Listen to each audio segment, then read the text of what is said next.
In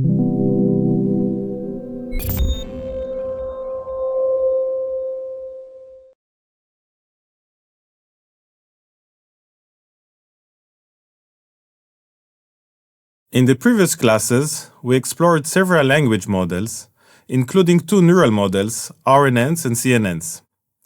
In today's video lecture, we will cover a more recent neural architecture, transformers, which are primarily based on attention mechanisms.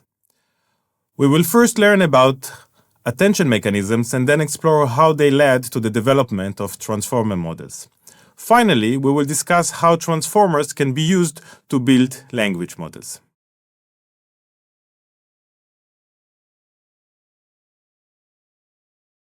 The goals of this class are to describe sequence-to-sequence problems and how they can be addressed with encoder-decoder architectures. Explain how encoder-decoder architectures can be implemented with recurrent neural networks, and identify their limitations in solving sec-to-sec problems. Illustrate how attention mechanisms can overcome these limitations with simple RNNs. Examine a new architecture that is mostly based on attention mechanisms known as transformers. Analyze transformer-based neural language models and describe their differences. Attention mechanisms were originally introduced in the context of a translation task, translating text from one language into another one. More generally, translation is considered a sequence-to-sequence problem, or sec-to-sec in short. In sec-to-sec problems, the goal is to correctly map sequences of input tokens into sequences of output tokens. Let's see this a bit more formally. Given sets of input sequences, each containing a sequence of tokens x1 to xm and corresponding target sequences of the form y1 to yn, a sec-to-sec probabilistic model provides a conditional probability distribution for pairs of input and output sequences. Given a training data, the goal would be to learn a probabilistic model such that, given an input sequence, the most probable output is its corresponding pair in the training data. In practice, to learn such a probabilistic model, we can parameterize the problem using a set of parameters and try to learn these parameters from the data. For example, these parameters can be a set of weights of a neural network that is trained using standard methods. Note that translation is only one case of sec-to-sec problems. For example, text summarization, where given an input of a text, the goal is to map it into a shorter sequence of words. One of the most common approaches to address sec-to-sec problems is with an encoder-decoder architecture. The encoder compresses an input sequence into a vector, the context vector. Then, a decoder generates the target sequences y1 to yn based on the context vector. The encoder-decoder architecture can be implemented in various ways. The first studies to introduce the encoder-decoder framework implemented the encoder and the decoder with RNNs that have LSTM units. We can therefore describe the hidden state with this recursive relation, where the hidden state at time t is a function of the current input xt and the previous hidden state ht minus 1. Given an input sequence, the RNN-based encoder processes the words one by one incrementally. During this process, the RNN generates a sequence of hidden states h1 to ht. From this sequence of states, we can construct our context vector that will serve as input to the decoder part. One natural choice for a context vector is to take the last state, hidden state, H capital T. Note that in the case of LSTM units, given that they have two hidden variables, the context vector comprises both the hidden and cell states of the units. Once the input was encoded into a context vector, the RNN-based decoder can be introduced with this vector, as well as with a start token at the input layer. The decoder then starts to output tokens at each time point, and this output can be used as an input in the next time step. Finally, the decoder stops when it outputs an end token.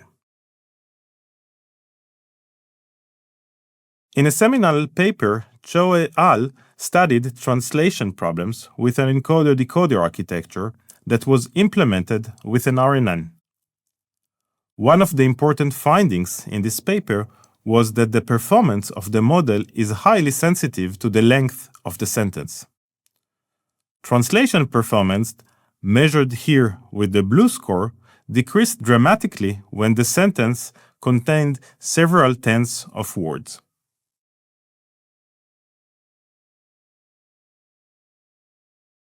Why does this happen? This observed sensitivity to sentence length can be explained by an information bottleneck that was caused by the choice of context vector. As we saw, one natural choice for a context vector is to pick the last hidden state of the RNN in the encoder part. However, this means that no matter what is the length of the input sequence, it will always be mapped onto the same vector size with the same dimensionality.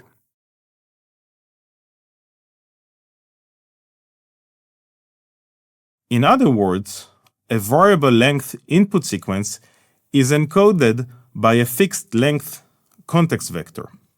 The entire information from the input sequence required for translation will be encoded with the same resources, regardless of the length of the input. This means an information bottleneck. The results from Cho et al. Should be now clear. The longer the input sequence is, the more difficult it would be to store all information within a single fixed size vector. To solve the bottleneck problem, Badano et al. Suggested to replace the fixed size context vector with a variable length one. To achieve this, they introduced attention mechanisms into RNN models. The core idea behind attention mechanisms is to keep all representations of the input sequence in memory and let the decoder decide at each time step which parts of the input are most important for generating the next word in the output sequence.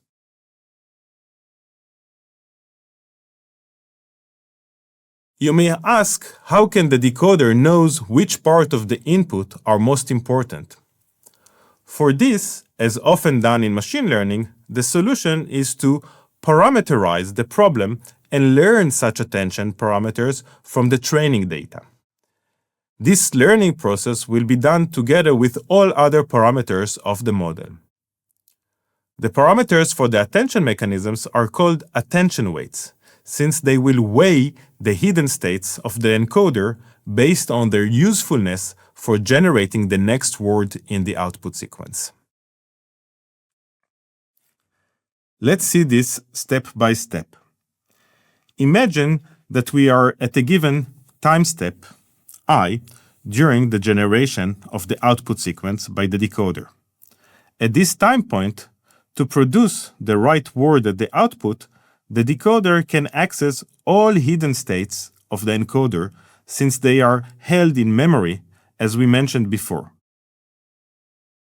These hidden states, H1 to HT, encode information about the input sequence from the source language, and the decoder can choose among them which one of them is most important for generating the current output word.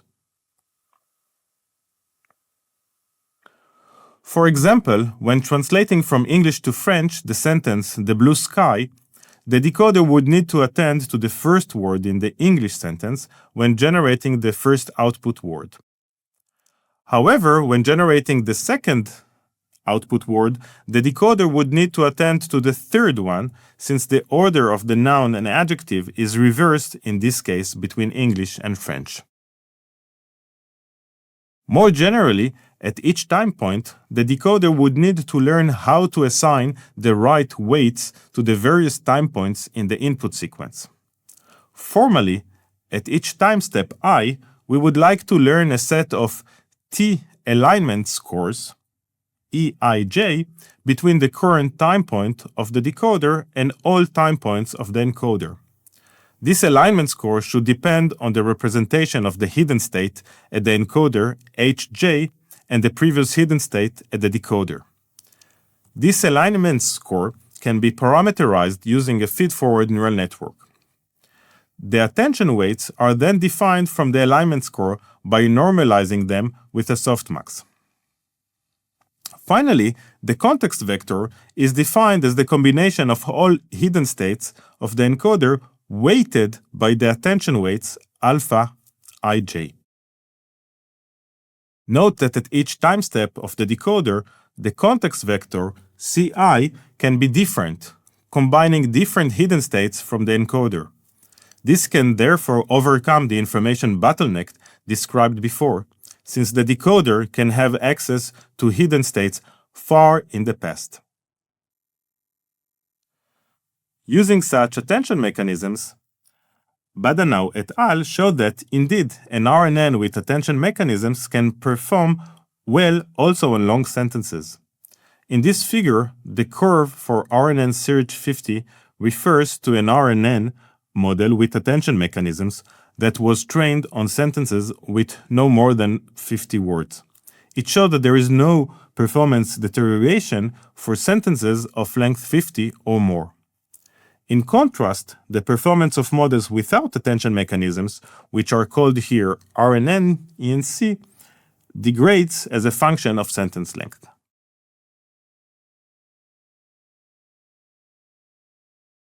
After training the models, Badanau et al. Showed that the learned attention mechanisms are meaningful. For example, training a model to translate sentences from English to French, the resulting attention matrix is shown here for one of the pairs of sentences in the test set. Each row corresponds to attention weights, the alphas Aij, from words at the decoder to words at the encoder. For example, when outputting the first word L, the model correctly assigns the highest attention weight to the article the in the source language. Later on, when outputting the word zone, the model correctly assigns the highest attention weight to the word area and to less extent to its adjective economic. Adjectives and nouns are typically ordered differently between French and English. In this case, the phrase European Economic Area should be translated into Zone Économique Européenne. And indeed, we see these off-diagonal high attention weights for this triplet of words.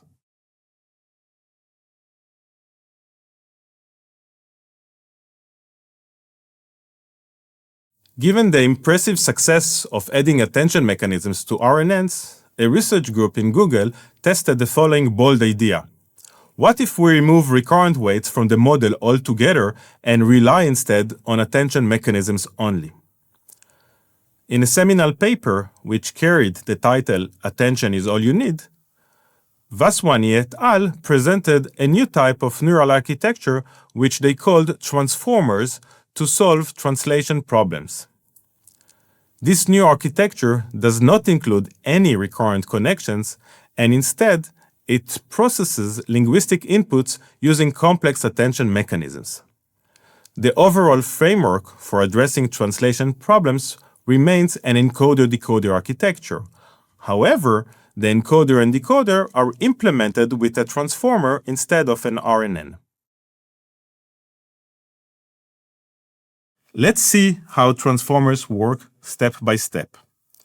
First, both the encoder and decoder parts process information across several layers. For example, the encoder contains several blocks which are stacked one on top of the other.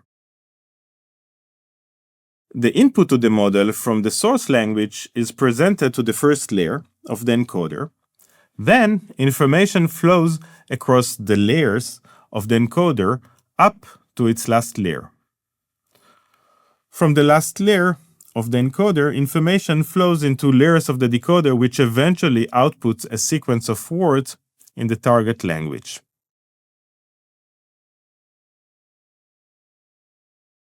We will now zoom in into each encoder and decoder block of a transformer.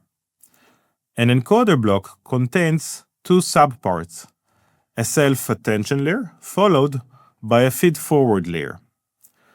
A decoder block contains three subparts, a self-attention layer, an encoder-decoder layer, and finally, a feed-forward layer. The input to the first encoder block is the words in the source language. As we saw also in RNNs, words are first encoded as non-contextualized word embeddings. The green vectors in the figure here. As we will see soon, the self-attention layers integrate information from other words in the sentence, and the encoder block therefore produces for each word a contextualized embedding vector. These are the blue vectors here. For all subsequent blocks, the input to the next encoder block are the contextualized word embeddings from the previous one. Note how information flows in parallel in the model for all words together. We will return to this point soon. But what are these self-attention layers? What do they do?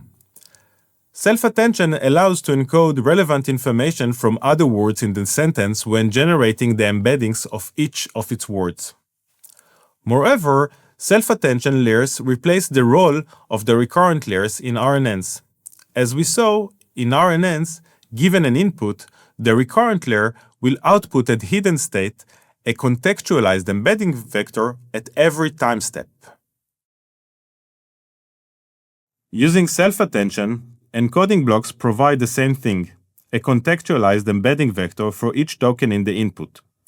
The main difference is that a self-attention layer archives this by combining other words in the context using attention weights, unlike RNNs which process inputs incrementally, accumulating information in their hidden vector. To generate a contextualized embedding for each word, transformers use a mechanism that is based on query, key, and value vectors. Let's see this step by step. The process starts with the non-contextualized word embedding vectors for each word in the input. From these vectors, three vectors are computed: a query vector, a key vector, and a value vector. Each of these is generated from a corresponding matrix, W, Q, K, and V, respectively. These weight matrices contain parameters of the model that will be learned during training using backpropagation. What are these vectors good for? The query and key are used to compute the attention scores for each word. First, the query and key vectors are used to compute attention weights.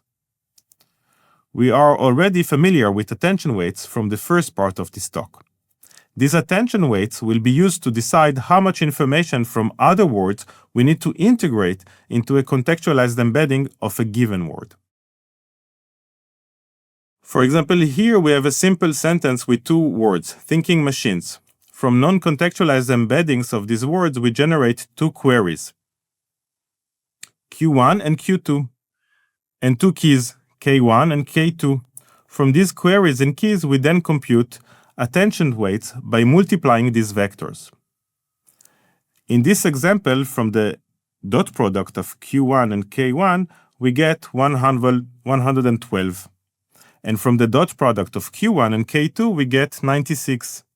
These values are normalized and we get two values that sum to 1, 0.88 and 0.12. Intuitively, these attention weights mean that for the embedding of the first word, we will integrate 0.88 from itself and 0.12 from the second word.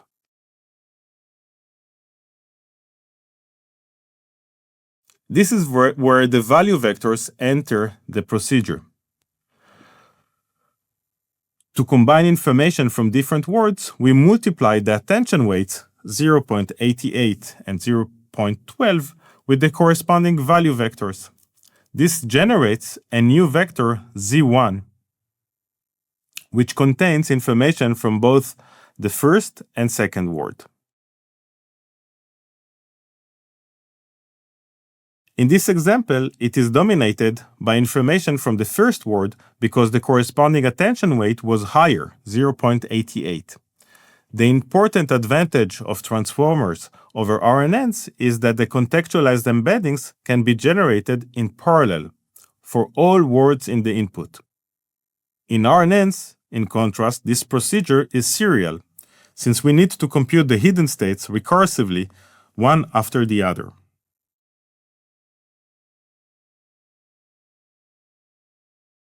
In transformers, the computation of the z-vectors can be implemented with simple metric multiplication.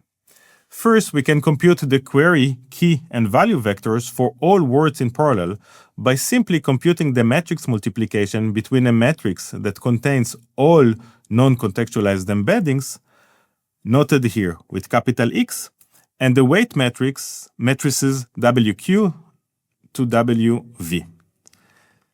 This yields 3 matrices for all queries, keys, and values in the input. In this example, for simplicity, we have only 2 words, so the number of rows of these matrices is 2. However, in practice, these matrices would contain hundreds of rows for inputs that could contain a large number of words. Finally, given the matrices Q, K, and V, the z-vectors for all words in the input can be computed in parallel. We first compute the attention weights from the multiplication of the Q and K matrices. The result is normalized and then multiplied by the value matrix. However, extracting just a single z-vector from each word might not be enough for various linguistic tasks, such as translation or language modeling. A single z-vector might suffice for extracting only a certain property of a word, like its syntactic category or its meaning, but not both of them. To allow the model to extract and represent various aspects of a word in its context, we may want to have several z-vectors for each word in the input. Transformers provide a simple solution for this by duplicating the key query value mechanism several times. Each duplication has its own set of parameters, the W, Q, K, and V, and it is called an attention head. Therefore, self-attention layers output not a single z-vector per word, but several ones. Here we see 8 such outputs from a self-attention layer.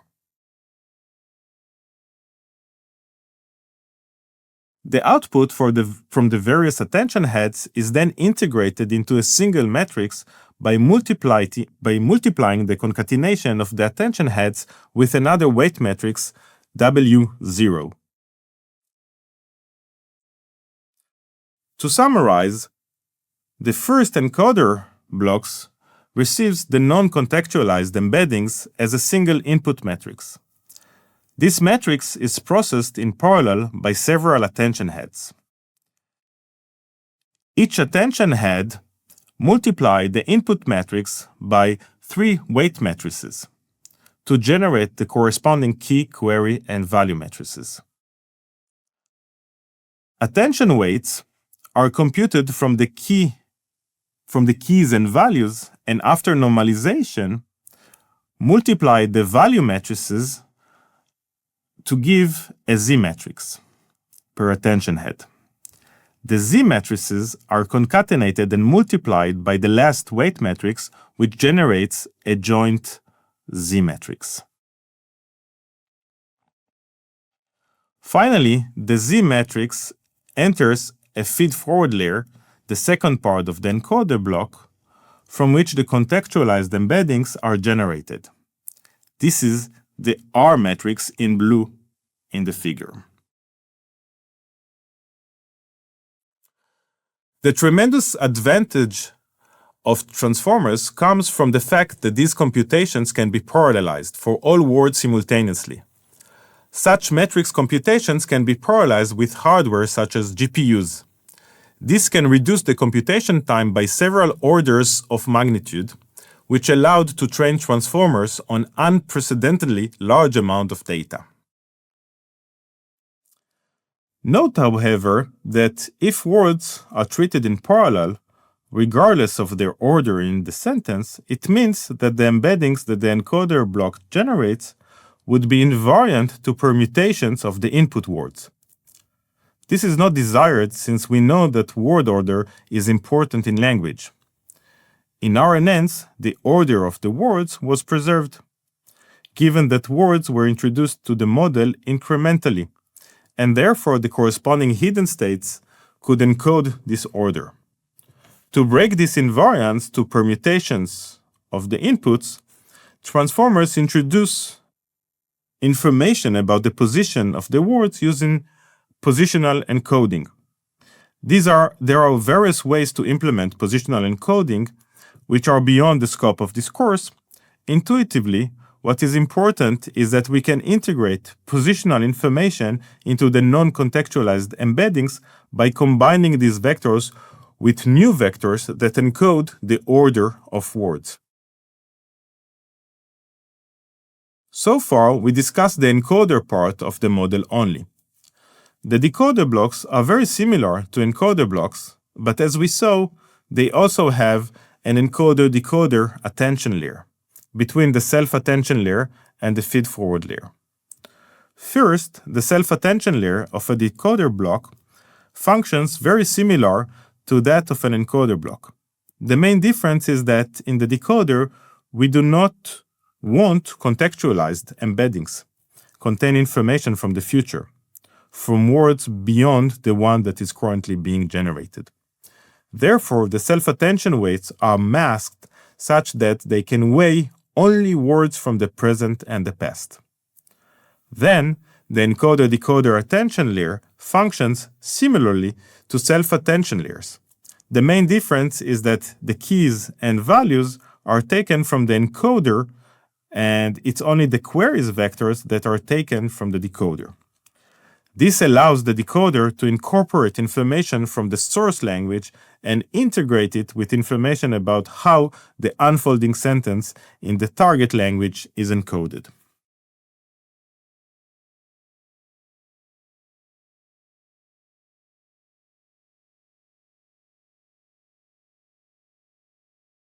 Finally, the output from the decoder goes through linear projections followed by a softmax, which outputs probabilities for the next possible words.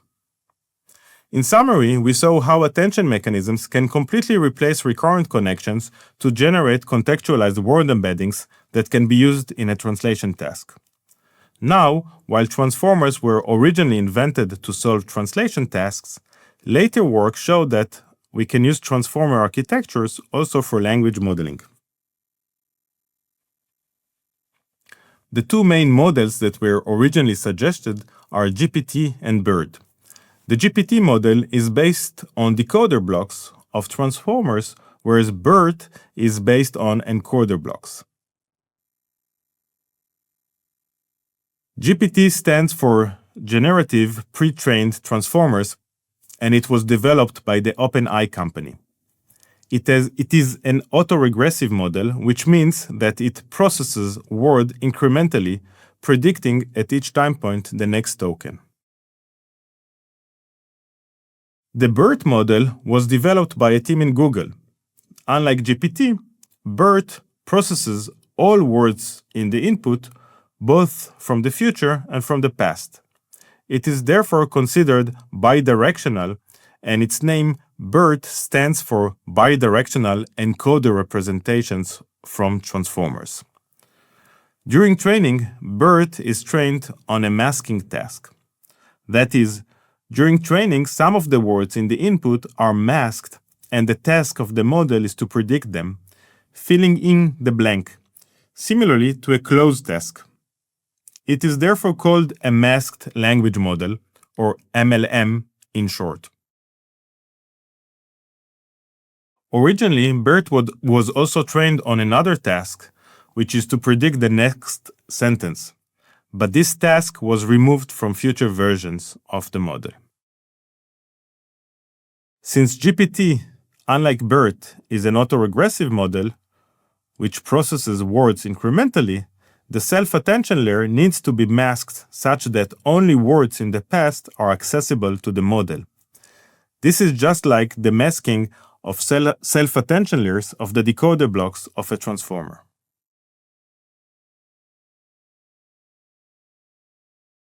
To summarize, we saw that sequence-to-sequence problems, such as translation, can be effectively addressed with encoder-decoder architecture. Implementing encoder and decoder with LSTM networks has limitation, due to an information bottleneck which reduces performance on long sequences of text. To address the information bottleneck problem, attention mechanisms learn how to weigh words from the input sequence into a dynamic context vector, differently for each output word. Transformers take attention mechanism one step further and remove recurrent connections from the model altogether. Instead of recurrent connections, transformers compute contextualized word embeddings using self-attention layers based on key query value mechanisms.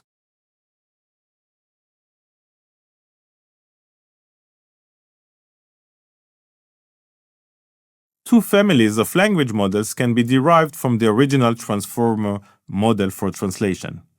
The first is GPT, which is an autoregressive model that processes the input incrementally.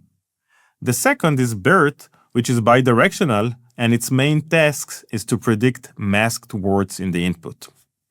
The key advantage of transformer-based model is that the majority of the computations can be parallelized. This allowed to train transformers on vast amount of data and therefore to break performance records and revolutionize the field of NLP.